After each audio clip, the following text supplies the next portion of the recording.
Kali ini kita akan membahas tentang pembuahan ganda yang terjadi di tumbuhan Angiospermae. Tumbuhan Angiospermae memiliki reproduksi generatif berupa bunga.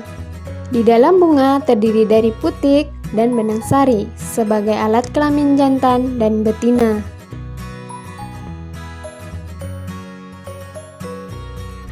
Di dalam bakal buah terdapat bakal biji, di mana di dalam bakal biji terdapat satu sel induk megaspora yang membelah menjadi dua sel megaspora, kemudian membelah lagi menjadi 4 sel megaspora. 3 diantaranya akan mengalami degenerasi. Megaspora yang masih hidup mengalami karyokinesis dan menghasilkan 8 inti haploid dan sel besar.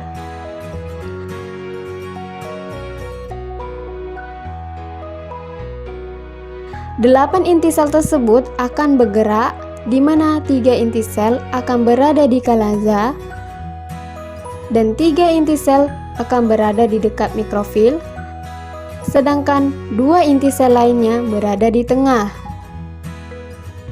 3 inti sel yang berada di kalaza akan membentuk inti poda, sedangkan 3 inti sel yang dekat dengan mikrofil akan membentuk satu sel ovum yang berwarna merah, sedangkan 2 inti sel lainnya merupakan sel sinergit. 2 inti sel yang berada di tengah merupakan inti kandung lembaga sekunder. Di dalam benang sari terdapat kotak sari yang mana banyak berisi serbuk sari yang bulat. Pembuahan akan diawali terlebih dahulu oleh proses penyerbukan, yaitu jatuhnya serbuk sari pada kepala putik. Inti sel dalam serbuk sari akan membelah membentuk inti vegetatif, inti generatif 1, dan inti generatif 2. Setelah beberapa saat, serbuk sari akan berkecambah membentuk tabung serbuk sari atau pollen tube sebagai jalan menuju kantung embrio. Tabung serbuk sari akan tumbuh dari kepala putik hingga menuju kantung embrio sebagai jalan bagi inti generatif 1 dan inti generatif 2. Inti vegetatif akan berjalan di depan inti generatif karena berperan sebagai penunjuk jalan bagi kedua inti generatif tersebut.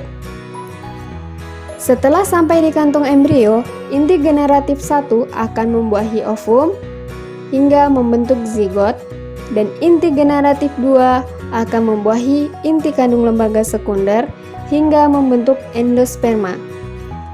Zigot nantinya akan berkembang menjadi embrio calon individu baru. Sedangkan endosperma merupakan cadangan makanan bagi perkembangan embrio. Begitulah proses yang dinamakan pembuahan ganda. Jadi, pembuahan ganda terjadi karena ada 2 kali pembuahan, yaitu peluburan inti generatif 1 dengan ovum hingga membentuk zigot, dan peluburan inti generatif 2 dengan inti kandung lembaga sekunder hingga membentuk endosperma.